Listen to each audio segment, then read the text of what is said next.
रामानुजाचार्य की तीसरी अंगुली भी सीधी हो गई। रामानुजाचार्य ने एक एक करके 3 प्रतिज्ञा की और यामुनाचार्य की तीनों अंगुली जो टेढ़ी थी, मुड़ी थी, सीधी हो गई। ऐसा होना चाहिए गुरु और चेला। गुरोस्तु मौनम व्याख्यानम शिष्यास्तु छिन्न संशया। गुरु जी का व्याख्यान कैसा हो? चुप। संत जब मौन होते हैं तब भी बहुत कुछ कहते हैं। केवल बोलने से ज्ञान नहीं होता, चुप रहने से भी बहुत ज्ञान होता है। शंकराचार्य की परंपरा में तस्मै श्री गुरुमूर्तये नमः श्री दक्षिणामूर्तये, वहां चारों मठों के शंकराचार्य, चारों अनुयायियों के शंकराचार्य दक्षिणामूर्ति जी को अपना गुरु मानते हैं। और उनकी स्तुति में दक्षिणामूर्ति जी का स्वरूप कैसा है? इसको ज्ञान मुद्रा बोलते हैं। इस मुद्रा को ज्ञान मुद्रा बोलते हैं। इस मुद्रा को ज्ञान मुद्रा क्यों बोलते हैं भाई? इसमें ऐसी क्या बात हो गई? इस मुद्रा को देखने से क्या ज्ञान हुआ आपको? पूरा का पूरा वेदांत इसी में भरा हुआ, यहां से ऊपर पूरा वेदांत भरा हुआ। इसको जो समझ गया पूरा वेदांती हो गया। यही ज्ञान मुद्रा है। गुरु जी को भाषण देने की कोई जरूरी नहीं है, 3 घंटा तक बकबक करने की कोई आवश्यकता नहीं है। गुरु जी ऐसे करते थे, शिष्य समझ लेते थे कि हमको जीवन में क्या करना है। बस न गुरु जी का भाषण यही हो, गुरोस्तु मौनम व्याख्यानम शिष्यास्तु छिन्न संशया। क्या है इसमें? देखो ये 3 अंगुलियां, सत्वगुण, रजोगुण, तमोगुण, तीन जो त्रिगुणात्मिका प्रकृति है इसका ज्ञान कराती। ये अंगूठा ब्रह्म का स्वरूप है और ये अंगुली जीवात्मा है। प्रकृति और परमात्मा के बीच यह जीवात्मा है। जब यह अंगुली, तर्जनी अंगुली जो जीवात्मा स्वरूप है, जब वह ब्रह्म से अलग हो जाए, इसका मतलब वह प्रकृति से मिल गया है। और जब वह प्रकृति से अलग होकर परमात्मा से मिलेगा तभी वह मुक्त होगा। अर्थात जीवात्मा प्रकृति से अलग होकर परमात्मा से एकाकार को प्राप्त हो सकता है। यही संपूर्ण वेदांत है। और क्या है? जगत से अलग होकर परमात्मा के साथ एकाकारता की प्राप्ति ही मुक्ति है। हो तो गया, भाषण देने की क्या जरूरी है? इसी को ज्ञान मुद्रा कहते हैं। गुरोस्तु मौनम व्याख्यानम शिष्यास्तु छिन्न संशया। श्री यामुनाचार्य महाराज ने ऐसा ही कुछ मौन व्याख्यान किया जिसको परम अधिकारी रामानुजाचार्य समझ गए और प्रतिज्ञा कर ली। इतने नाराज हुए भगवान के ऊपर। अच्छा, आपको कलयुग अपना लगा और हम अपने नहीं लगे। आपने मुझे अपने गुरु से अलग कर दिया, कलयुग का पक्ष लिया और मेरे गुरु जी को समाप्त कर दिया, मुझसे मिलने नहीं दिया। देखो, भक्त अनेक प्रकार के होते हैं। भगवान से लड़ने झगड़ने वाले भी भक्त होते हैं, लेकिन वह जो कोप है इसको बोलते हैं प्रणय को। प्रणय को प्रेम अनेक अवस्था से प्राप्त होता है। प्रेम कैसे पकता है आप जानते हैं? प्रेम पकता है जैसे गन्ने के रस को धीरे धीरे आग में पकाते पकाते पकाते गुड़ के रूप में, और गुड़ को भी शुद्ध करते करते फिर शीतोपला के रूप में वही गन्ने का रस परिणत हो जाता है। वैसे भगवान के चरणों की प्रीति ही पकते पकते पकते अंतिम में प्रेम के रूप में परिणत हो जाता है। कैसे? पहले उत्पन्न होता है राग भगवान से। राग कैसे उत्पन्न होता है? राग नयन प्रीति स्यात्। भगवान में मन नहीं लगता। भगवान को कभी गौर से देखे हो जो मन लगेगा? जो निरंतर थोड़ी देर भगवान का दर्शन करता है स्नेह भाव से, तो भगवान आंख के मार्ग से हृदय में घुस जाते हैं। राग का आधार है दर्शन। दर्शन के बाद आत्मीयता उत्पन्न होती है, देखने की इच्छा उत्पन्न होती है। पुनः राग से उत्पन्न होता है प्रणय, प्रणय से उत्पन्न होता है मान, मान से उत्पन्न होता है भाव। जब भाव बहुत दिनों तक पकता है तब रति उत्पन्न होती। रति जब बहुत काल तक पकती है तब अधिभाव उत्पन्न होता है, महाभाव। महाभाव जब बहुत दिनों तक पकता है, महाभाव समझते, भगवान ही पास में हैं और भगवान से पूछते हैं आपने मेरे श्याम सुंदर को देखा? चित्त की ऐसी अवस्था हो जाना, भगवान से ही भगवान का पता पूछना।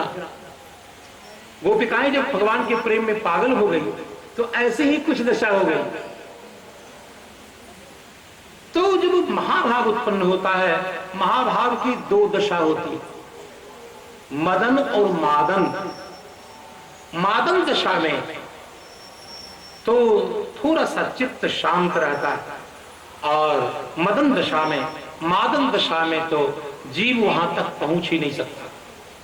प्रेम की उस दशा को जीव पहुंच ही नहीं सकता। क्यों? जैसे एक छोटा सा बल्ब हो और उसमें 1,00,000 वोल्ट वाला जो पावर डाल दिया जाए तो बल्ब का जो क्वाइल है वो पिघल करके गिर जाए, लोड नहीं ले सकता। तो जीवात्मा में प्रेम की उस दशा को सहने की क्षमता है ही नहीं। आखिर वो दशा किसको प्राप्त होती है? श्री जानकी जी को, श्री राधा जी को। बस जीव उस प्रेम की उस दशा को सह ही नहीं सकता, उससे पहले प्रलय हो जाएगा, शरीर छूट जाएगा। तो अधिभाव तक, भाव महाभाव तक कदाचित जीव जा सकता है, लेकिन मदन मादन तक जीव नहीं पहुंच सकता, प्रेम की अति उत्कट दशा को प्राप्त नहीं कर सकता। तो जो भगवान के साथ मान करते हैं, नहीं हम आपसे बात नहीं करेंगे, न तो संग ना झूलब। आप अयोध्या जी आप और पकी पकी दाढ़ी वाले महात्मा सखी बन करके भगवान के साथ कहते हैं रघुरैया तो संग ना झूलब। अरे रघुरैया हम तुम्हारे साथ नहीं झूलेंगे, तो झोंका देत अति भारी, सारी फारी जर तारी, तो संग ना झूलब। इतनी जोर से तुम झटका देते हो, मेरी नई नई साड़ी फट जाती है, हे रघुनंदन मैं तुम्हारे साथ नहीं झूलूंगी। सखी भाव के संत बोलते हैं ये क्या है? रघुनंदन आगे नाचूंगी नाचूंगी नाचूंगी नाचूंगी, रघुनंदन आगे नाचूंगी। यह एक मान की दशा है, भगवान के सामने रूठना, भगवान से मनाना, रूठने मनाने वाला कार्यक्रम। यही जब प्रेम पकता है तब बनता है प्रणय। हम 1 महीने तक आपसे बात नहीं करेंगे। ये किसको अधिकार है? कौन ऐसा बोल सकता है भगवान आपने हमारे साथ धोखा किया? जो प्रेम करता है उसी को भगवान के साथ लड़ने का भी अधिकार है, सब नहीं लड़ सकता। गोपियां कहती हैं ये छलिया वही है जिसने बाली को छिप के मारा था। आप भागवत महापुराण पढ़िए, भ्रमर गीत में गोपिकाओं ने कहा उद्धव जी अपना ज्ञान चपोत करके ले जाइए, यहाँ जरूरी नहीं है आपके प्रवचन, ले जाइए। और किस छलिया की ओर से आप संदेश लेकर आए हैं? वो आज का छली नहीं है, अनेक अवतारों से छल करने की उसकी आदत है। मृगयूरिव कपीन्द्रम बिप्यधे लुब्ध धर्मा स्त्रियमकृत विरूपाम स्त्रीजित कामयानाम। ये वही छलिया है मधुसूदन जिसने बाली को छिप के मारा था। ये आज का छली नहीं है। ये कौन कह सकती है? आप कहेंगे? नहीं, जो भगवान से प्रेम करता है वो ऐसा डांट, ऐसा उपालंभ भगवान को दे सकता है, सब नहीं कर सकते। मृगयूरिव कपीन्द्रम विव्यधे लुब्ध धर्मा स्त्रियमकृत विरूपां स्त्रीजितः। श्री सीता जी के प्रेम में ऐसा फंस गया था छलिया कि शूर्पणखा आई तो उसके नाक कान काट लिए। ये कौन प्रेम है? ये कौन मर्यादा पुरुषोत्तम है? हा? कभी तो कहते हो कि किसी भाव से भजन करो, किसी भाव से भजन करो, चाहे भाव कोई हो, स्नेह का भाव हो, कामता का भाव हो, पिता पुत्र का भाव हो। आखिर यही तो कह रही थी कि मुझसे प्रेम करो, तो क्या गलत कर रही थी? स्वीकार कर लेते। स्वीकार करना तो दूर, और उसकी नासिका और उसके कान काट लिए। ये वही छलिया। ये कौन कह रही है? गोपिकाएं। तो गोपिकाओं को ऐसा कहने का अधिकार किसने दिया? प्रेम ने। आज रामानुजाचार्य भगवान श्रीरंग से कह रहे हैं मैं आपसे बात नहीं करना चाहता। ये उनको अधिकार है। ये कौन है? याद रखिए, ये वही शेष भगवान है। ये कभी नहीं भूलना चाहिए। और नाराज होकर आ गए श्री कांचीपुरम। कावेरी तट पर पहुंच के गुरु के दर्शन कीन, सोचत कैसे मुड़ी है मुड़ी रहे गुरु की अंगुली तीन। तीन प्रतिज्ञा की। वैष्णवता का प्रचार करूंगा, वैष्णव भाष्य की रचना करूंगा, दिव्य प्रबंध की व्याख्या करूंगा। और जब कांचीपुरम आकर के श्री गोष्ठीपूर्ण स्वामी जी से कहा कि यमुनाचार्य महाराज शरीर में नहीं है, भगवत धाम चले गए, परम पद को प्राप्त हो गए, तो उनके शिष्य श्री गोष्ठीपूर्ण स्वामी जी बड़े दुखी हुए। गुरु जी का शरीर पूरा हो गया ऐसा जान करके गोष्ठीपूर्ण दुखित हुए।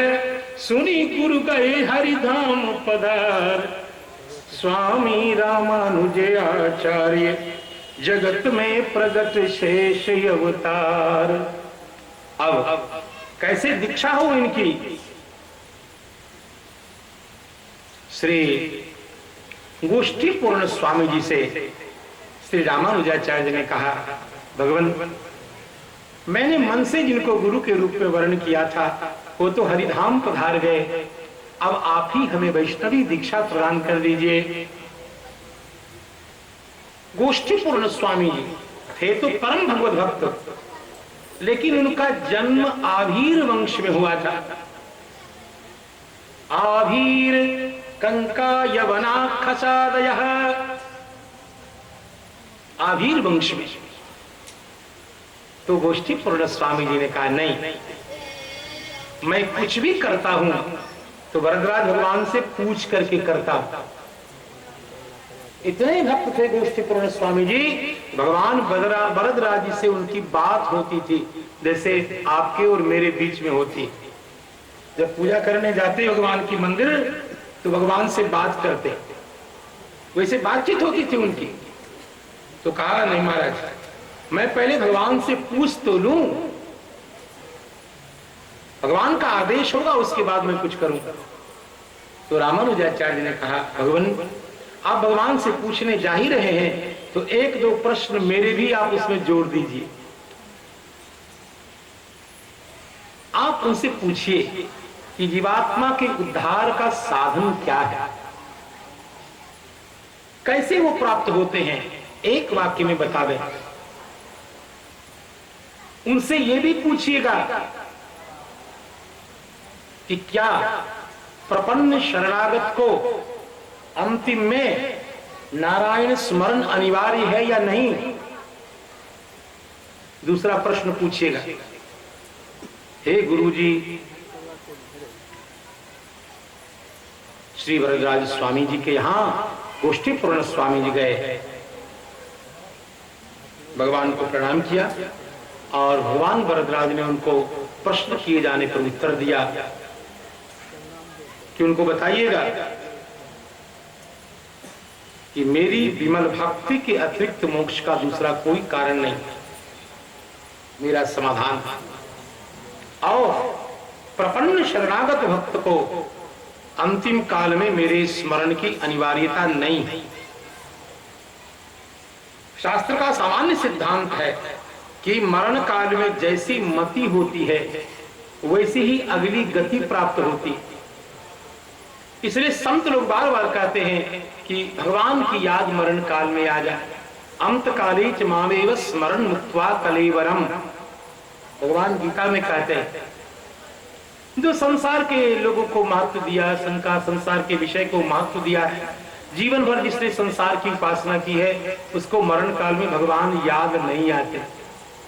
वही संसार याद आता है, वही जमीन मकान दुकान यही सब याद आता है, पोता याद आता है। बस पोते के घर में मच्छर भर के जन्म जाता है। अब पोता अपना मच्छरदानी लगाए रहता है, बाबा दूर रहो दूर रहो। मरण काल में आपकी जैसी स्थिति होगी वैसी अगली गति होगी। इसलिए कहा जाता है जन्म लाभ पर पुंसाम अंते नारायण स्मृति। जन्म का परम लाभ यही है कि अंतिम काल में भगवान की स्मृति आ जाए। अंतिम काल में देखो, आप कितने भी सुंदर हैं, अब फोटो खींचने वाले ने जब फोटो को संभाला, कैमरा लगाया और उस समय कहीं आपका मुंह रोने के जैसा हो गया, भले ही आप कितने डेंटिंग पेंटिंग करा के आए हो, फोटो आपका एंड टाइम वाला फोटो आएगा।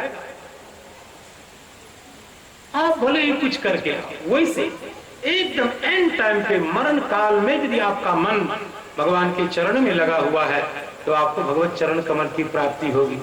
यदि कहीं पोता में मन लग गया, बस फिर पोता का भी पोता बन के जन्मिए। इसीलिए भक्तों के लिए तो ये नियम है, सामान्य नियम तो ये है, रामानुजाचार्य का जो शरणागत जीव होता है, किसी कारण से मरण काल में उसकी वाणी अवरुद्ध हो गई, थोड़ा विषय का स्मरण आ गया, तो क्या जीवन भर की गई साधना बेकार हो जाएगी?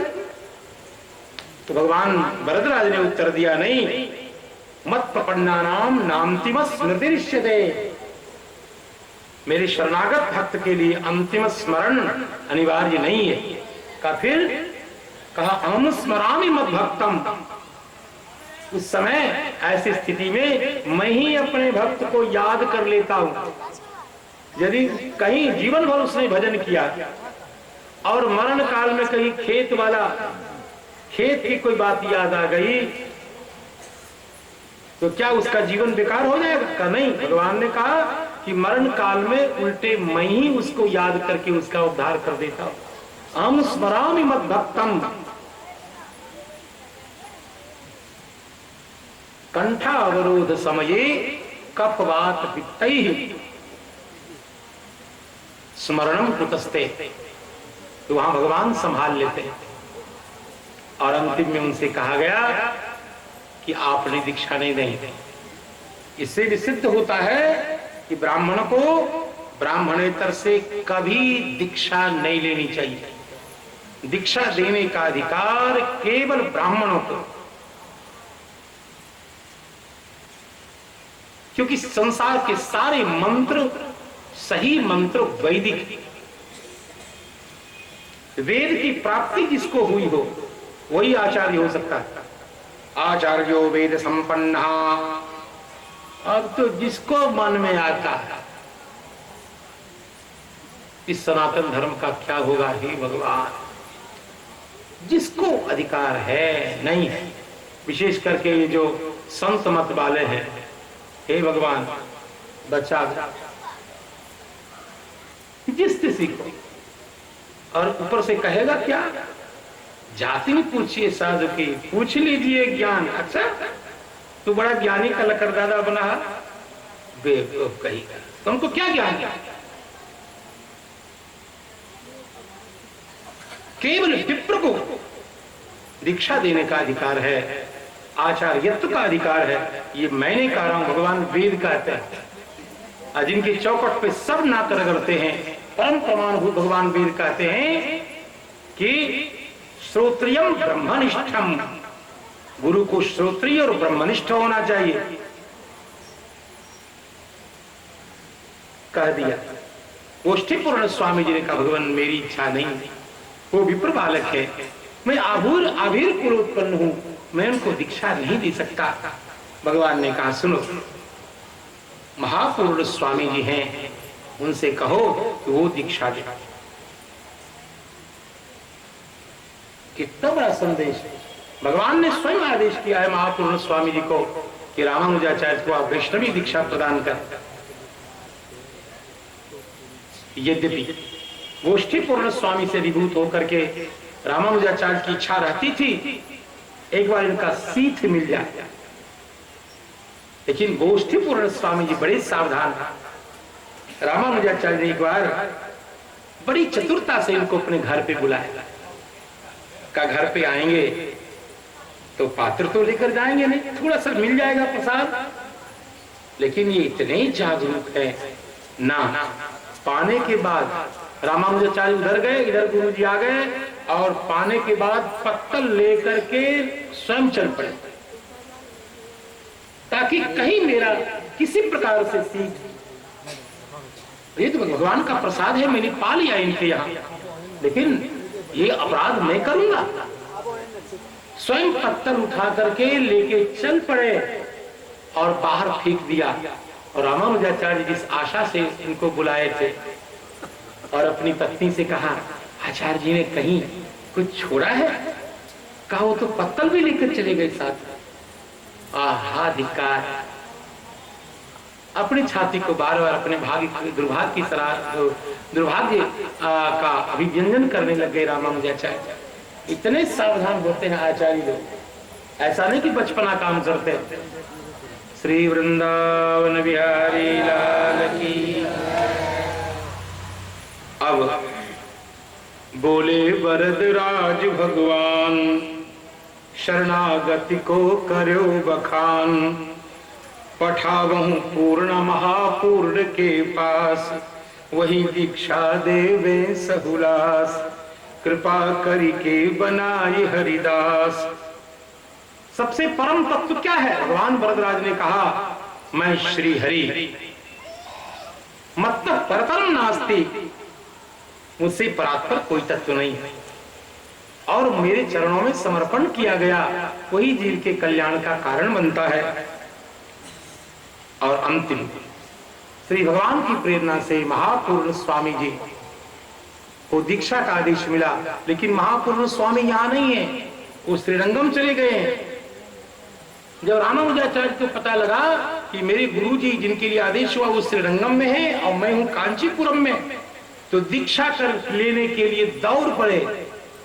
और उधर से संयोग से महापूर्ण स्वामी भी चले और बीच में संयोग से मिल गए। श्री प्रियदास जी महाराज संकेत करते हैं, भगवान ने कहा उतने उतते रामानुज हूँ आए, इतते पूर्ण आर्य सिधाए, कांचीरंग नगर के बीच माही, अग्रहार एक ग्राम कहाही, तहाँ भई भेटी दूनहु माही, माने सिद्ध मनोरथ जाहि। अब दोनों का मनोरथ सिद्ध होने वाला है। रामानुज पूर्ण पद माही, गिरो प्रेम वस कहो कछु नाही। महापूर्ण स्वामी जी के चरण में रामानुजाचार्य धराम से गिर गए। भगवान भगवान हमें शरण में लगा लीजिए और भगवान भगवत चरण कमल का समाश्रय बना दीजिए, वैष्णवी पन संस्कार देकर के हमें वैष्णव बना लीजिए, अपनी सेवा का अधिकार प्रदान करिए, हमें भगवान के नित्य कैंकर्य में सम्मिलित कर लीजिए। ऐसा कह के गुरु जी के चरणों में धराम से गिर गए रामानुजाचार्य। लेकिन गुरु जी की मौत का तुम्हें पता है? यदि दीक्षा लेनी है तो दीक्षा यदि लेनी है, मेरा भी संकल्प है तुम वैष्णव बनो। जो पाखंड ही खंड के मंडत भागवत धर्म, प्रगटे निज आचरणते वैष्णवता को धर्म। जही मत को अनुहरत सहज ही जीव हो ही भव पार। स्वामी रामानुज आचार्य जगत में प्रगट शेष अवतार। मार्ग में परस्पर मिले, परस्पर एक दूसरे को भाव को बताया। रामानुज गुरुदेव के शरण पर उपरे अकुलाय। कृपा कहूं अब शीघ्र मोहि वैष्णव देहु बनाए। महापूर्ण कह दीक्षा दूं पर वरद राज दरबार। रास्ते में दीक्षा नहीं हो सकती, चलो वरदराज भगवान के दरबार में, वही दीक्षा दूंगा।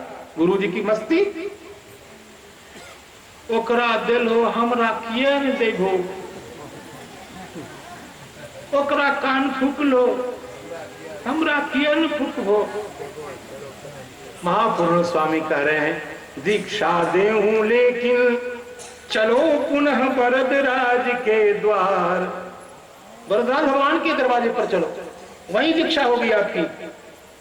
तब रामानुजाचार्य भगवान ने कहा गुरुदेव एक बार इस कलयुग ने हमें धोखा दे दिया। मैं अपने गुरु जी के दर्शन के लिए गया था और भगवान रंग ने कलयुग का साथ दिया। मेरे गुरु जी मुझे दीक्षा दिए बिना परम धाम को प्राप्त हो गए। इस शरीर का क्या भरोसा, कब शरीर रहे कब न रहे। कहीं ऐसा न हो कि शरीर पूरा होने, वैष्णव बनने से पहले शरीर पूरा हो जाए। बहुत सारे मेरे मित्र हुए, बहुत ऐसे घनिष्ठ मित्र हुए, नहीं अभी हमारे लायक कोई गुरु मिले नहीं।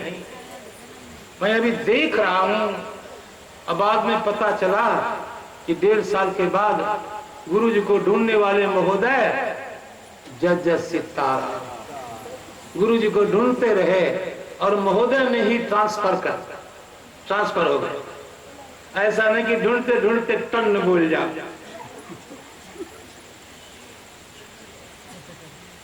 यहां लिखा है महापूर्ण कह दीक्षा दूं पर वरद राज दरबार। स्वामी रामानुज आचार्य जगत में प्रगट शेष अवतार। कह रामानुज कृपा निधाना नर तन कह अब कौन ठिकाना। अभी दे दीजे दीक्षा मोहि न जाने अगले क्षण क्या होई। शीघ्रता शुभ में कह सब कोई। शुभस्य शीघ्रम, शुभ काम में विलंब न करे।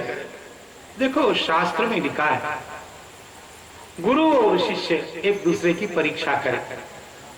गुरु जी देखें कि चेला बनाने लायक है कि नहीं, चेला भी देखे कि गुरु जी कैसे हैं। गुरु करे जान पानी पिए छान, तो गुरु जी का भी टेस्ट हो जाए जरा। और गुरु जी देखें कि केवल फाय फाय वाला है कि कुछ सेवा भी करेगा। देखे शास्त्रों में लिखा है आचार्य शिष्यों परीक्षा प्रकरण है पद्म पुराण में कि गुरु की परीक्षा कैसे हो, शिष्य की परीक्षा को लिखा है कि ब्राह्मण बालक हो 1 वर्ष तक परीक्षा करे, अपने पास रखे, देखे कहां जाता है, कहां बैठता, कैसे गिलास छूता, कैसे पार्षदमनियां करता, कैसे झाड़ू लगाता, गौर से देखे किससे बात करता, क्या बात करता है, उसकी छोटी छोटी चेष्टा पर देखे, दृष्टि डाले, क्या सही में भगवान के योग्य है, क्या ये भगवत कैंकर जी के लायक है, क्या ये वैष्णवता का निर्वाह कर सकेगा, क्या ये स्वरूप की रक्षा कर सकेगा। विप्र हो तो 1 वर्ष तक पूरी परीक्षा। इसी प्रकार क्षत्रिय के लिए 2, वैश्य के लिए 3, अलग अलग वर्ण के लिए अलग अलग काल निर्धारित किया गया। यह भी अपनी जगह सही है और उसके बाद यदि कहीं योग्य अधिकारी मिले शिष्य तो कोई जरूरी नहीं परीक्षा करने के लिए। नारद जी महाराज के मार्ग में ध्रुव जी मिल गए, तो ध्रुव जी की नारद जी ने कहा परीक्षा की। एक बात जरूर पूछी कि बेटा तुम क्यों जंगल जा रहे हो तपस्या करने के लिए? यदि माता की बात से व्यथित होकर के जा रहे हो तो चलो मैं तुम्हारे बाप से कह करके तुमको गोदी में बिठवा देता हूं। यदि यही टेंशन है कि मेरी माँ ने मुझे कटु वचन कहा तो चलो। नारद जी ने थोड़ी सी परीक्षा जरूर ली, लेकिन सद्य ध्रुव को भगवान के मंगलमय मंत्र का श्रवण करा करके चेला बनाया। नारद जी ने प्रहलाद जी को दीक्षा और संस्कार देने में कहां देर की। यदि योग्य गुरु मिले, योग्य शिष्य मिले तो कोई जरूरी नहीं, और साधारण के लिए नियम है पहले 1 वर्ष तक परीक्षा और उसके बाद दीक्षा और फिर दीक्षांत शिक्षा। मंत्रार्थ केवल मंत्र देने वाला गुरु नहीं होता। अभी तो हमारे संप्रदाय को मैं क्या कहूं, मैं तो बहुत छोटा आदमी हूं, गृहस्थ हूं, बाल बच्चेदार आदमी। इतना बड़ा मेरा स्वरूप नहीं है मैं अपने संप्रदाय के विषय में कुछ बोलूं। गलत। केवल मंत्र देने वाला गुरु नहीं होता, मंत्र और मंत्रार्थ दोनों जो बताता है वो गुरु होता है। अर्थ पंचक का जो ज्ञान करावे वो गुरु, मंत्रार्थ जो समझावे वो गुरु है। ये दीक्षा के अनंतर दीक्षांत संस्कार होता है। परीक्षा ली जानी चाहिए। जब नानक जी की बड़ी प्रसिद्धि हो गई तो लोग आने लग गए। थोड़ा चटक मटक देख करके साधु संत के आसपास लोग आते, अरे साधु संत की महिमा बढ़ा देते ये गाड़ी वाले घोड़े वाले। अरे महाराज चटकीला कुर्ता पहनते हैं। आजकल तो आपको पता है एक कथा बात है कि लोग ब्यूटी पार्लर से सज धज करके आते हैं, गाल पुतवा करके, तब कथा कहते हैं महाराज। आप देखिए टेलीविजन पे, और जितना एक एक्टर हीरो श्रृंगार नहीं करता उतना श्रृंगार डिजाइन का कुर्ता और ऐसे अंगूठी पहन के लोफड़ के समान ऐसे दिखाता, जैसे कोई लुगाई नाच रही। बताओ ये है वैष्णव का स्वरूप जैसा सीधा साधा हो। क्या शिक्षा मिली? दीक्षांत शिक्षा। प्रभाव देख करके चेले बनते हैं। महाराज जी के पास मोटर बंगला गाड़ी है। एक बार चेला बना, अवसर मिला, गुरु जी का टेटुआ दबा दिया, गुरु जी को परम धाम भेज दिया, और सीधे उसके बाद महंती। ऐसा क्यों होता है? ऐसे तो भगवान की इच्छा सब के कारण भैया हो। मैं इसलिए निवेदन कर रहा हूं कि परीक्षा पूर्वक अपने शिष्य को रखे, परीक्षा करें, उसका चिंतन देखे, विचार व्यवहार भाषण सब कुछ देखे समझे, तब शिष्य बना। मर्दाना जी श्री नानक जी महाराज के आसपास जो लोग आए दीक्षा लेने के लिए, तो एक बार गुरु नानक देव जी ने क्या लीला की, कहा देखो बहुत लोग आ गए हैं शिष्य बनने के लिए, 2 भुआ ले आओ। भुआ कुष्मांड, संस्कृत में जो भुआ बोलते हैं ना, पेठा जिसका वो बनता है मुरब्बा, उसको सही में संस्कृत में कुष्मांड कहते हैं, पेठा बोलते हैं जनरल हिंदी में, और अपने गांव की भाषा में भुआ बोलते, सफेद वाला। 3-4 भुआ मंगा लिया, का एक बाल्टी पानी में रंग दे करके गाढ़ा रंग दे देना। आज जो चेला बनने के लिए तैयार था, कहा कितने लोग चेला बनोगे? नंगी तलवार लेकर के शिविर से निकले, बोल कौन चेला बनेगा? अब उनकी नंगी तलवार को देख करके कौन चेला बने भाई? एक तरफ तलवार देखता, उसमें से उस तलवार को देखकर 5 लोगों ने साहस किया। क्यों? शीश दिए पे गुरु मिले तो सस्ता जान। इस साहस से आकर के कहा गुरु जी मैं ऐसे करके लपक करके उसके केस को पकड़ लिया, चल। और शिविर के अंदर ले गए और उसको तो साइड में कर दिया और भुआ के ऊपर खींच और उसके बाद बाल्टी में तलवार को डुबा के फिर बाहर निकले। हाँ, अब दूसरा कौन है? आवाज गई कि उसको तो सल्टा दिया। लगा, ऐसा लगा कि पहला चेला तो बन गया, अब दूसरा कौन है भैया? हाँ, तो उस समय का, उस संकट काल में 5 ने कहा कि मैं आपसे दीक्षित होऊंगा। वही बाद में पंच प्यादे बने सिख संप्रदाय में, सिख परंपरा में। तो शीश दिए पे गुरु मिले तो सस्ता जान, कबीरदास जी के वचन। ये कमंडल है, ये गीता जी हैं, ये रामायण जी हैं, ये तुलसी जी की माला है। अच्छा, ये दिख रहा है, जाओ 12 वर्ष और 12 वर्ष इसी प्रकार परिक्रमा करो, जाओ 12 वर्ष गिरिराज जी की परिक्रमा करना और भगवान के नाम का जप करना। फिर आए गुरु जी, 12 वर्ष फिर पूरे हो गए। अच्छा, दीक्षा लेना चाहते हो? हाँ। कहा अब मेरे पास क्या दिखाई दे रहा है? कहा वही तुलसी की माला, रामायण जी की पोथी। और फिर जाओ 12 वर्ष, जाओ 12 वर्ष। इस बार भगवान की कृपा हो गई, 12 वर्ष परिपूर्ण हुआ। आंख से आंसू की धारा चल रही थी, पैर गुरु जी के सामने जाने से लड़खड़ा रहे थे। दूर से गुरु जी ने देखा, गुरु जी ने सोच लिया लगता है इस बार करंट लग चुका है, भगवान की कृपा हो चुकी है।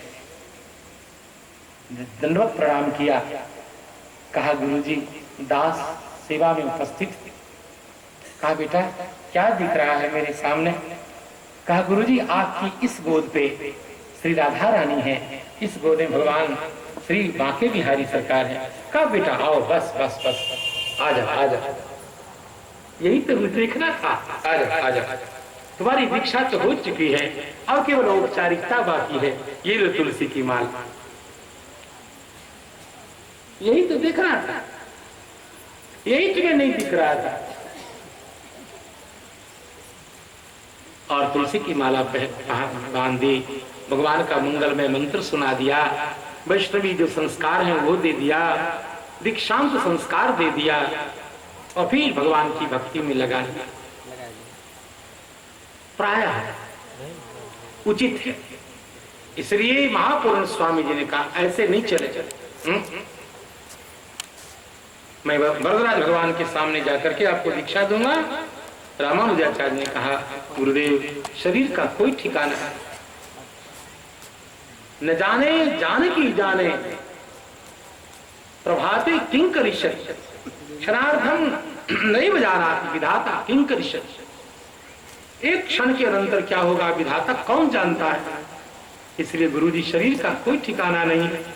कई कलयुग ने पूर्व के समान धोखा दिया तो हम अवैष्णव ही संसार से चले जाएंगे। गुरुजी अब अधिक परीक्षा नहीं ली जाए, अब मुझे अपने चरणों का किंकर बना लिया जाए। जब बहुत प्रार्थना की तब महापूर्ण स्वामी का हृदय द्रवीभूत हो गया। का देखो तो अग्रहार गांव है, अभी यहाँ अग्रहार गांव में कोई ऐसा मंदिर है जहां वैदिक विधान से भगवान की प्राण प्रतिष्ठा हुई है? मैं क्या बताऊंगा, शास्त्र में लिखा है जिस मंदिर में वैदिक विधि से प्राण प्रतिष्ठा न हो ब्राह्मण को उस मूर्ति को प्रणाम नहीं करना चाहिए।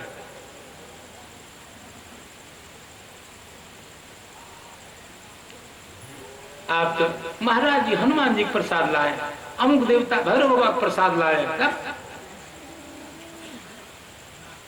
प्रसाद होने से प्रसाद ले लेंगे।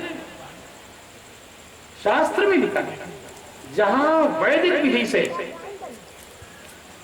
भगवान की प्राण प्रतिष्ठा नहीं है, जो नैष्ठिक ब्राह्मण हैं उनको ऐसी मूर्ति को प्रणाम नहीं करना चाहिए, और कदाचित करे तो मूर्ति चटक जाएगी।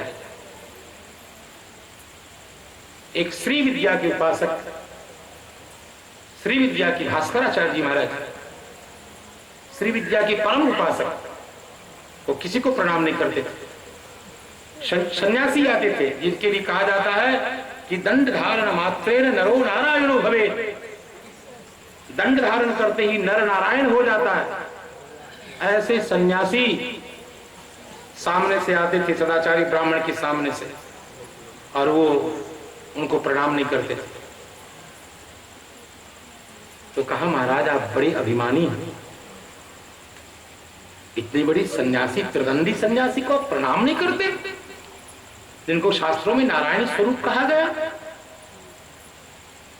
तो भास्कराचार्य जी ने कहा यदि इनको आपको लगता है कि मैं इनको दंडवत करूं, प्रणाम करूं, तो महाराज बचेंगे क्या? पूछो।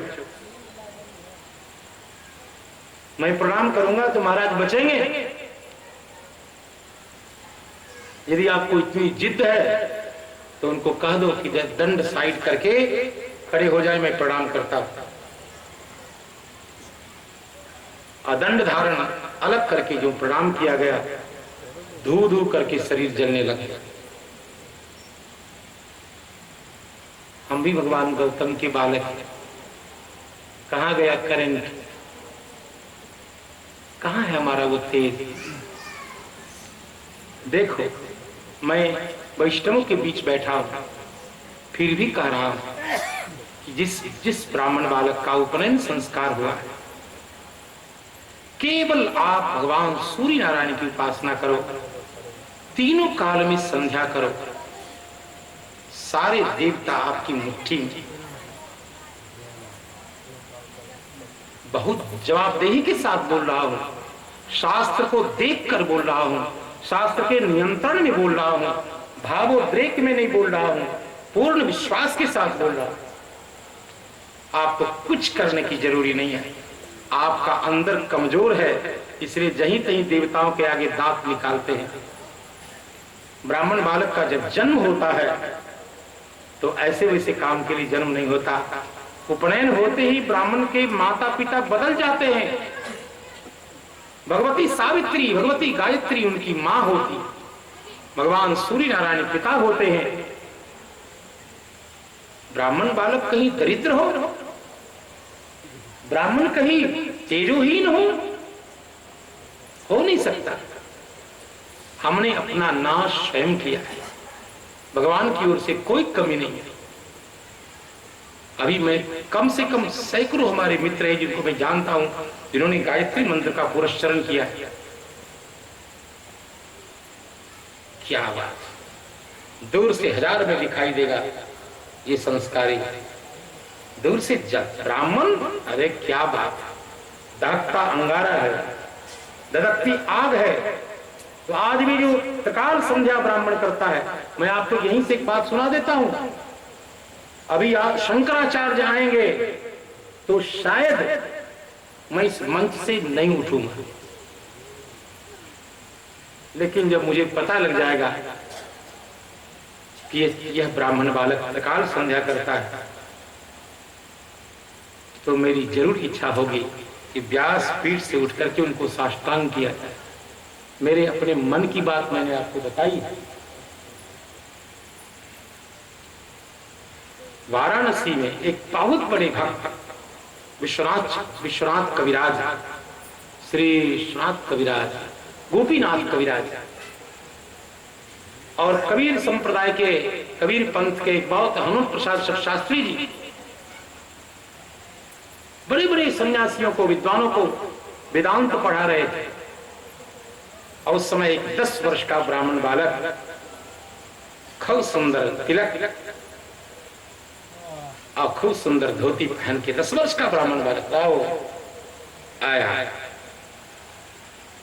श्री हनुमत प्रसाद शास्त्री जी उस वेदांत के आसन से उठ करके ब्राह्मण बालक को प्रणाम किया। तो सारे वेदांती लोग, सन्यासी लोगों ने कहा, आप गुरु जी हैं हमारे, आप ऐसे बच्चों को प्रणाम करेंगे, हमको भी प्रणाम करना पड़ेगा। तब हनुमत प्रसाद जी ने कहा कि आपको ये बालक दिख रहा है, हमको इस बालक के पीछे पुण्य का पहाड़ दिख रहा है। इस बालक के पीछे जो पुण्य का पर्वत है, जिस पुण्य के पर्वत में इस बालक को विप्र बालक बनाया है, और विप्र बालक नहीं संध्या वंदन परायण बनाया है, धर्मनिष्ठ बनाया है, मैं नहीं चाहूं तो भी मेरी आत्मा उसके चरण में प्रणाम करेगी। तो क्यों प्रणाम किया जाए? भैया हो, हम लोग बहुत नीचे आ गए। ये बहुत दुखदाई स्थिति है। आप वैष्णव बनो, शैव बनो, शाक्त बनो, गाणपत्य बनो, जो कुछ बनना चाहो सो बनो, लेकिन यदि आपका उपनयन संस्कार विधि पूर्वक हुआ है तो ब्राह्मण तो कम से कम बनो, संध्या वंदन तो करो।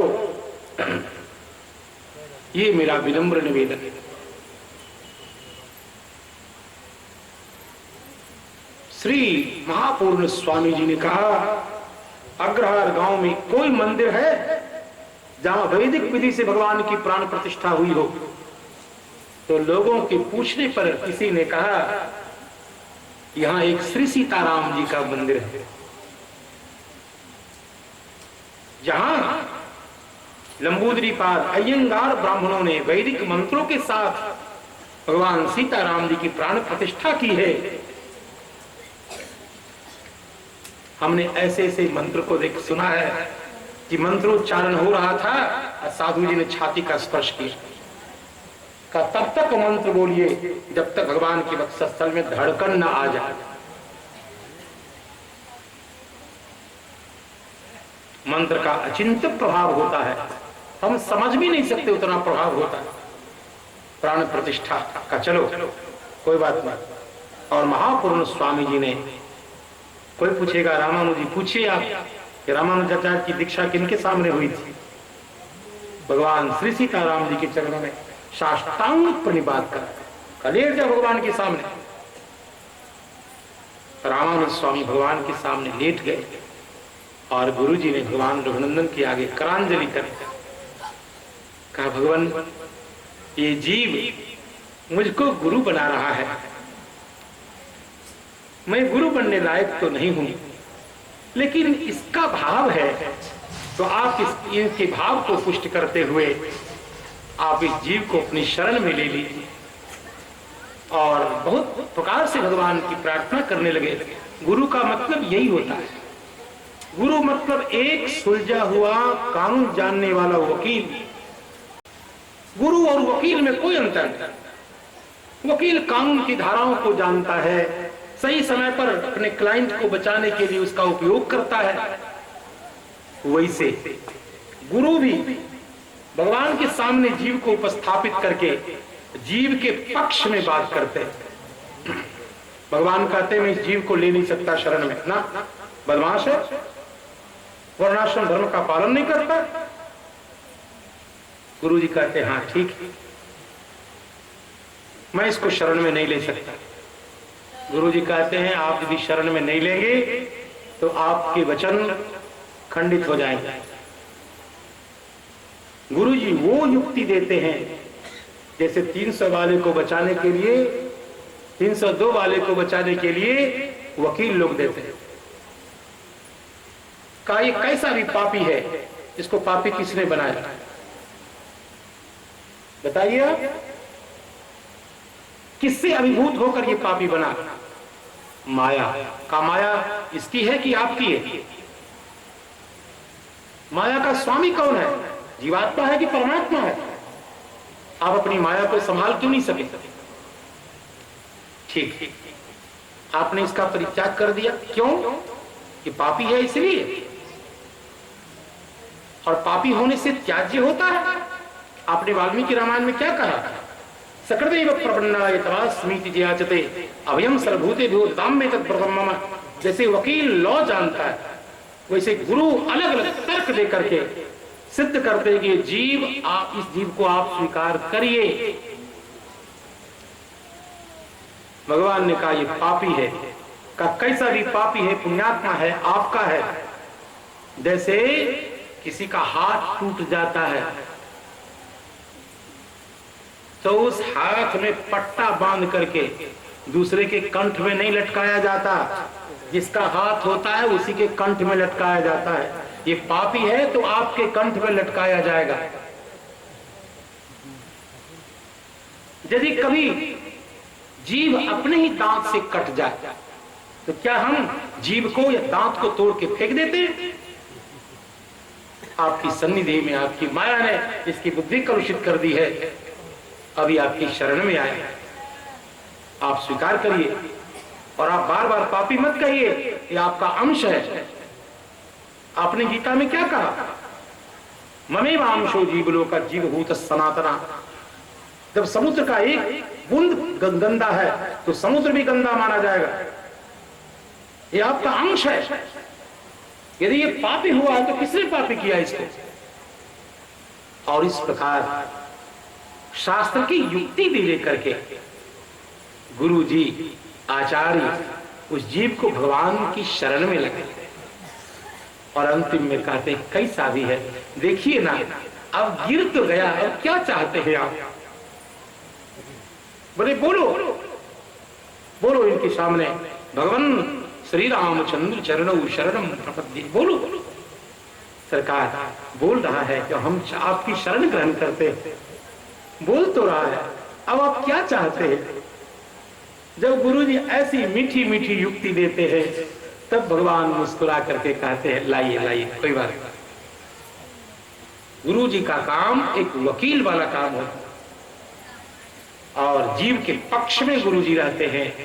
अपराधी से अपराधी जीव को भगवान से क्षमा याचना करा के अभी शरण में लगा देते हैं।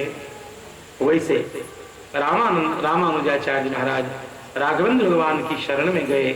महापूर्ण स्वामी जी ने रघुनाथ जी के चरण कमल से जोड़ दिया।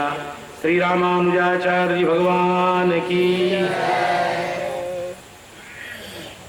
इसके अनंतर 5 संस्कार, ये वैष्णवों के 5 संस्कार होते हैं।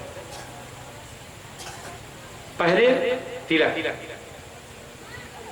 इसको ऊर्ध्व पुंड बोलते हैं। इस तिलक को देखकर यमराज का कलीजा थर थर थर थर कांपने लगता है। ये तिलक देख करके यमराज डर के कांप जाता है।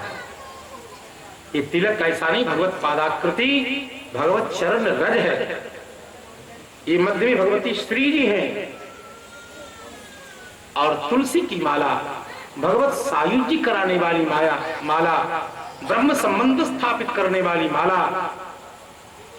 और उसके बाद भगवान का दिव्य आयुध अंकित किया जाता है। अब तो मैं क्या बोलूं, कहीं नहीं लिखा है कि शीतल छाप दिया जाए, कहीं नहीं लिखा है। लेकिन चेला बनाने के चक्कर में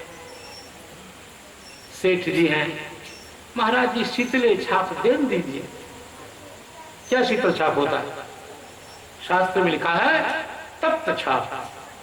भगवान की दिव्य आयुध को शंख हो, चक्र हो, या श्री रामानंदाचार्य परंपरा में भगवान का दिव्य धनुष हो, बाण हो, उसको वैदिक मंत्र से पहले हवन करे, अग्नि को उत्तिप्त करे, परिसमूहन करे, अग्नि का आधान करे, घृताहुति से, पुरुष सूक्त, स्त्री सूक्त से हवन करे, और फिर भगवान की दिव्य आयुध से, आयुध को वैदिक मंत्र से धन्वना अजीहि इत्यादि मंत्र से भगवान के दिव्य आयुध का पूजन करे। और उसके बाद साधक के बाहु मूल में भगवान के दिव्य आयुध को तप्त अंकित करे। शीतले छाप दे दीजिए चंदन वाला, गलत है। पूरा वैष्णव बनाओ, आयुध दे दिया और फिर नाम दिया, रामदास, गोविंद दास, गोपाल दास। ऐसे शास्त्रों में लिखा है कि दासांत नाम शूद्रों का होता है। लेकिन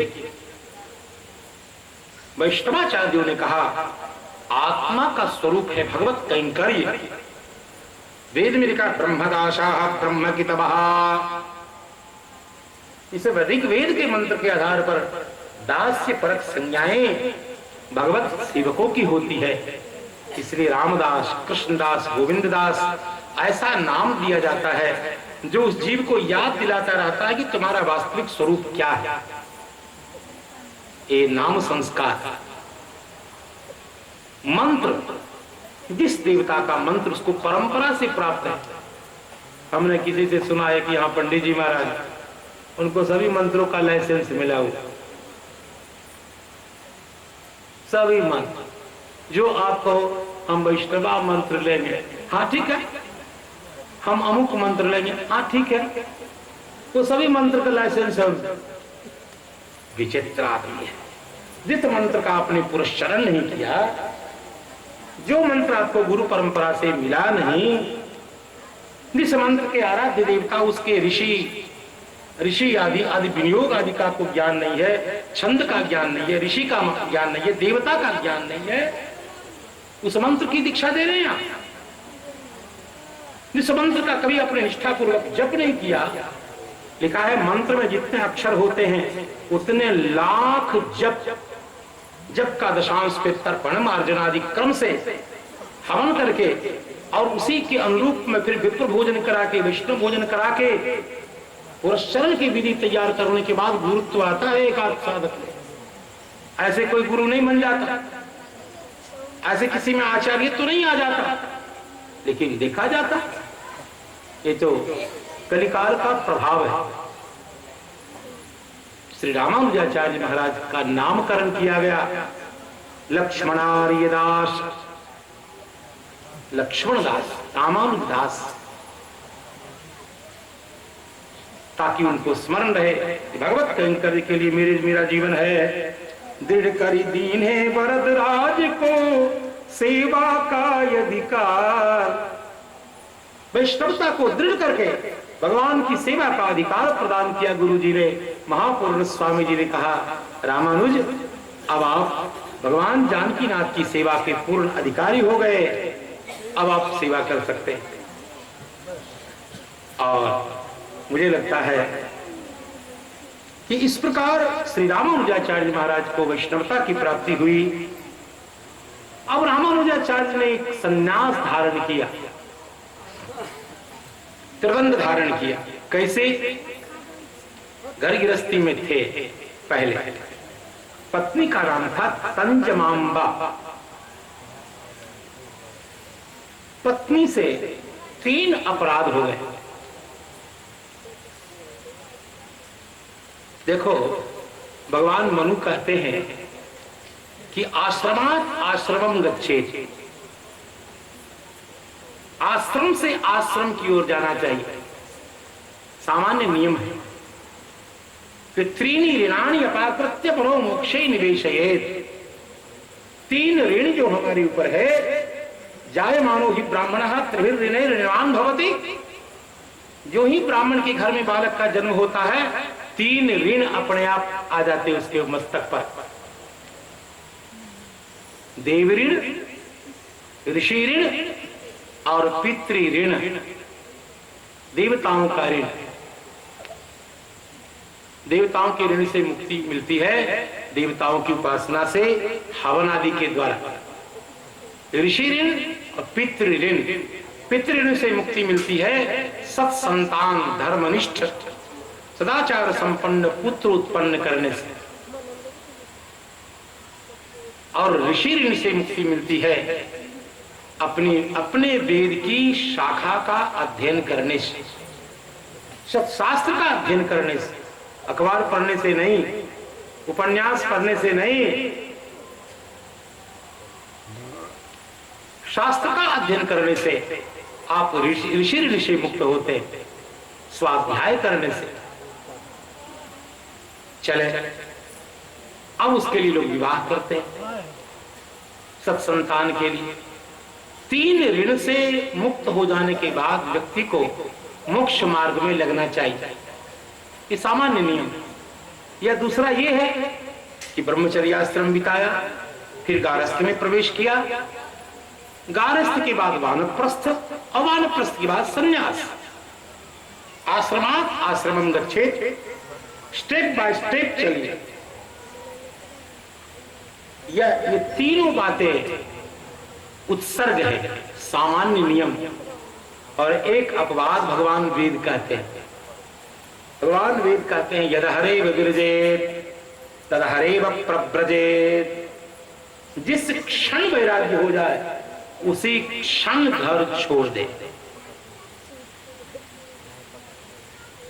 मां से आप ऋण मुक्त हो जाएंगे, मां से ऋण कैसे होंगे? कोई मामा फम्मा कुछ न कोई मां न कोई पिता, कोई नहीं। आत्म कल्याण सर्वोपरि। देह का संबंध है, तुम्हें देह की जरूरी है, देह को नोच लो, हम जा रहे हैं। जिसको शरीर चाहिए ले लो, कोई मतलब नहीं। कोई माँ बाप, कोई चाचा चाची, फाचा फाची, कुछ जाओ भगवान के धाम में जाए, सीधे भगवत धाम में जाए, भगवान की शरण में जाए। जब वैराग्य उत्पन्न हो जाए तो उसके ऊपर कोई ऋण नहीं रहता। उत्कट वैराग्य आ जाने के बाद, मैं नहीं कह रहा हूं, स्मृति भी नहीं कह रही है, स्मृति से अनेक स्मृतियों से श्रेष्ठ साक्षात श्रुति भगवती कह रही है यद हरेव विरजेत तद हरेव प्रव्रजेत। जिस क्षण वैराग्य हो जाए उसी क्षण घर छोड़ दे। ये न सोचे कि देव ऋण बाकी है, पितृ ऋण बाकी है, ऋषि ऋण बाकी है। कहा महाराज फिर इन ऋणों का क्या होगा? इन ऋणों का उत्तर है श्रीमद् भागवत महापुराण के 11वें स्कंध के करभाजन ऋषि के संवाद में। देवर्षि भूताप्त नृणाम पितॄणाम न किंकरो नायमृणी च राजन् सर्वात्मनाय शरणं शरण्यं गतो मुकुंदम परिहर्त्य कर्तम। देव ऋषि आदि जितने ऋण हैं, सकल ऋणों से श्री हरि उसे ऋण मुक्त कर देते हैं यदि वह सर्वतो भावेन उनके चरण कमल की शरण ग्रहण करता है तो। सर्वतो भावेन, ऐसा नहीं कि अयोध्या गए और वहां से कहा वो जो अलमारी पर डिब्बा में वर्तमान में अचार रखा है जरा उसको तो भेजना, तब नहीं होगा ना, कच्चा काम नहीं। सर्वतो भावेन पूर्णतः भगवान सीताराम के चरण कमल में यदि आप संन्यस्त होते हैं तब आपके ऊपर कोई ऋण लागू नहीं होता। और अन्यथा इधर उधर दोनों तरफ, तब तो ना आप घर के रहे न घाट के रहे, अतः ना आपका लोक बनेगा और न परलोक बनेगा। पूर्णतः जैसे गर्म तवा, आपकी भाषा में तावा,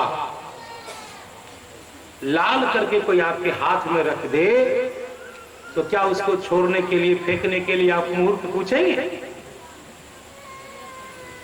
कि सत्य फेंक देंगे? जब आपको ज्ञान हो जाएगा, वैराग्य हो जाएगा तो संसार को छोड़ने में देर लगेगी। संसार में है इसका मतलब आप अज्ञानी हैं। अभी आपकी अविद्या की निवृत्ति नहीं हुई है। मोटी मोटी किताब पढ़ने से कोई ज्ञानी नहीं हो जाता। अभी संसार की यथार्थता का पूर्ण ज्ञान नहीं हुआ है, इसलिए बाल बच्चे में फंसे हो। यद हरेव विरजेत तद हरेव प्रव्रजेत। और ऐसा समझ करके श्री रामानुजाचार्य महाराज ने संन्यास का निश्चय किया। बाल बच्चों में रह करके, घर गृहस्थी में रह करके, पत्नी परिवार में रह करके हम अपना पूर्णतः आत्म कल्याण नहीं कर पाएंगे, भगवान का कैंकर्य नहीं कर पाएंगे। मुन्ना के लिए झुनझुना खरीदेंगे कि भगवान के लिए फूल भोग राग की सामग्री खरीदेंगे? नहीं होगा। इसीलिए पूर्ण वैराग्य का निश्चय किया भगवान श्री रामानुजाचार्य महाराज ने। और इनकी जो पत्नी, इनका नाम था कंजमांबा। भगवान ने कृपा कर, देखो शास्त्र में ये भी संकेत आया है, सर मुझे लगता है हारित स्मृति में है या याज्ञवल्क्य में, कि जब कोई विरक्त हो तो पत्नी से पूछे कि मैं अब भगवान की भक्ति के लिए अयोध्या जाऊं तो आप आनंद से आज्ञा देंगे? एक बार पूछना चाहता। यदि कोई पतिव्रता स्त्री धर्मनिष्ठ पत्नी ये कहे कि बहुत दिनों तक हम संसार में रह चुके हैं और शास्त्र के आधार पर आप वानप्रस्थ या संन्यास में प्रवेश करें तो मैं आपके चरण कमल को याद करती हुई यही भजन करूंगी और आप भजन कर जाइए। यदि कोई पतिव्रता स्त्री ऐसा स्नेह पूर्वक कह दे तब तो क्या बात। शास्त्र में लिखा है कि ऐसी स्थिति में पत्नी स्वयं अपने हाथ से कौपीन तैयार करे। कौपीन तो नहीं, आरवन लिखा है स्मृतियों में। ऐसे वैराग्य की दीक्षा गुरु देते हैं, लंगोटी गुरु देते हैं, लेकिन स्मृतियों में इसका संकेत है। कभी कभी तो साधु संत, वल्लभाचार्य जी महाराज के जीवन में नहीं संत थे, अभी नाम नहीं याद आ रहा, उनको ऐसे वैरागी जगह और पत्नी से पूछे कि साधु बन जाऊं। पत्नी ने कहा नहीं, जैसे संसार की अन्य माताएं स्त्रियां कहेंगी। तो कहा प्रेम से तो नहीं कर रही है, आपको इनको दाव खेलना पड़ेगा। तो क्या किया, फूस का घर था, चारों तरफ से आग लगा करके उसमें घुस गए, उसी बीच में घुस गए और पत्नी देख रही थी। अरे निकलिए ना, घर में आग लग गई है, आग लग गई है, आप तो घर छोड़िए, मर जाएंगे घर में क्या रखा है, आप तो घर छोड़ दो, घर में चारों तरफ से आग लगी है, मर जाओगे, भागो घर से। हाँ क्या हुआ, का घर में आग लगी हुई है, घर में मरना है क्या, घर छोड़ के जाओ, निकलो। बस कहा बहुत अच्छा, बहुत अच्छा। सीधे अयोध्या जी आ गया। गुरु वृंदावन बिहारी लाल की। इस दाव से भी काम चलाया जा सकता है। यदि आज्ञा ही लेनी है तो दाव नंबर ये भी है। आचार्यों ने इसका भी आश्रय लिया, पत्नी से आज्ञा लेकर। रामानुजाचार्य महाराज की जो पत्नी है, धर्म पत्नी है, जिनका नाम है तंजमांबा, उनसे 3 गलतियां कहा गया। एक बार भिक्षुक को भामा को स्वभाव लखी बामा, एहते मोमन को उपरामा, ताहि भिक्षुक को भोजन न दीन। भिक्षुक को पहले भोजन नहीं दिया। अपराध नंबर 1, एक अत्यंत भूक्षातुर भिक्षुक आया दरवाजे पर, उनकी पत्नी ने भोजन नहीं दिया। रामानुजाचार्य ने एक लाइन का अपराध नंबर 1, पूज्य गुरु तियते झगड़ो कीन। पूज्य गुरुदेव उनसे झगड़ा किया, उनकी पत्नी ने जाकर के झगड़ा कर। क्या हुआ, कूप से जल निकालना था, जल छलक करके थोड़ा उनके पास चला गया। इतने मात्र से रामानुजाचार्य की पत्नी उनसे झगड़ने लग गई। जब पता लगा कि ये मेरे गुरुदेव जी की पत्नी से झगड़ के आई है तो दोष नंबर 2। और तीसरा, और ये जो महा भय अपराध भयंकर। और एक बात, मिथ्या भाषण प्रयुक्त जो अपराध हुआ, ये 3 अपराध को जान करके रामानुजाचार्य ने अपनी पत्नी का परित्याग कर दिया। वरदराज की अनुमति पाई, तुरंत अनंत सरोवर जाई, ग्रहण कीन्हे त्रिदंड तत्काल, त्रिदंड सहज ही छूट्यो जग जंजाल, भय सब वैष्णव वृंद निहाल, दियो कृपा करि नाम प्रभु। उस समय यतिवर यतिराज श्री वरदराज भगवान ने रामानुजाचार्य का नामकरण किया यतिवर यतिराज। बहुत बड़ो आधार लही हर्षित भक्त समाज। और जो ही उन्होंने त्रिदंड स्वीकार किया, रामानुजाचार्य ने जगत गुरुत्व स्वीकार किया, संन्यास धर्म स्वीकार किया, कांचीपुरी और श्रीरंगम में मच गयो जय जयकार। हाँ कांचीपुरम और श्रीरंगम में मच गयो जय जयकार। स्वामी रामानुज आचार्य प्रगट जगत में प्रगट शेष अवतार। इस प्रकार उनकी वैराग्य दीक्षा हो गई, त्रिवंद्र संन्यास दीक्षा हो गई। इसके बाद वो कैसे अपने गुरु जी के पास जाकर अर्थ पंचक का श्रवण करते हैं, मंत्रार्थ श्रवण करते हैं, इसकी कथा आप पुनः सुनेंगे, प्रातःकालीन सत्र में सुनेंगे। देखिए, रामानुजाचार्य जैसे महापुरुष को उनके गुरु जी ने 17 बार वापस किया। त्रिवंद्र लेने के बाद गोष्ठीपूर्ण स्वामी जी मंत्रार्थ जानते थे। एक बार मेरे हृदय में भी भावना जगी और मुझे लगा कि मैं कुछ अधिकारी वैष्णवों को श्री राम मंत्रार्थ बताऊं। कुछ लोगों को संकेत भी किया, लगता है भगवान की इच्छा नहीं थी, बस हो गया काम। रामानुजाचार्य महाराज गोष्ठीपूर्ण स्वामी जी के पास 17 बार आए। त्रिदंड लेने के बाद और 17 बार कहा कि मंत्रार्थ सुनने के लायक इस संसार में कोई नहीं है, जाइए। ऐसे मंत्रार्थ नहीं दिया जाता। और अंतिम में जब कहा कि अब जी के क्या करें, जो मंत्र हम रोज जपते हैं, गुरु परंपरा से उसका तात्विक अर्थ जो रहस्यार्थ है,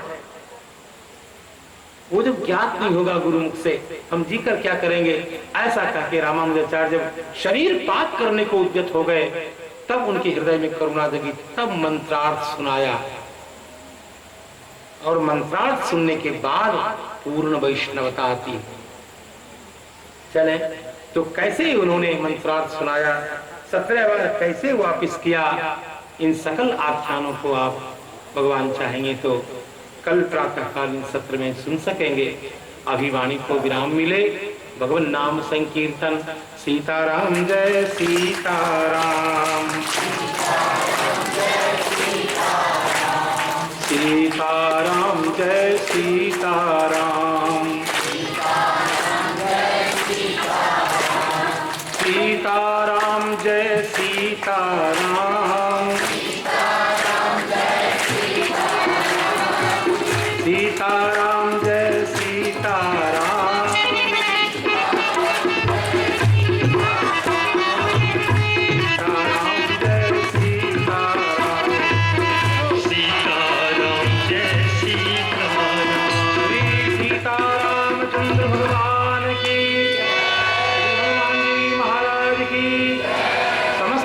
आचार्यों की, श्री रामानुजाचार्य सरकार की, सर्व संत वैष्णव भगवान की जय जय सीताराम।